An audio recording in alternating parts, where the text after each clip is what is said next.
ஏன் பழுதிங்க? ம் அப்பா அப்பா அடிச்சிட்டாங்களா?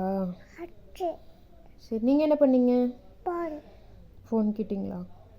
ஃபோன் கேட்கலாமா? ம் சரி, உங்களுக்கு என்ன வேணும்? பழம் பழம் வேணுமா? என்ன பழம் வேணும்? சரி சரி, அழக்கூடாது. அம்மா பாட்டு பாடவா? ஆராரோ ஆரிரரோ ஆராரோ ஆரிரரோ ஆராரோ ஆரிரரோ ஆராரோ ஆரிரரோ கண்ணே நீ ஏன் அழுதாய்? காரணத்தை சொல்லி அழு. காவேரி ஆறு போல கண்ணீரும் ஏன் சொல்லு. ஏன் சொல்லுங்க, ஏன் அழுதிங்க? போல் ஃபோன் கேட்கக்கூடாது.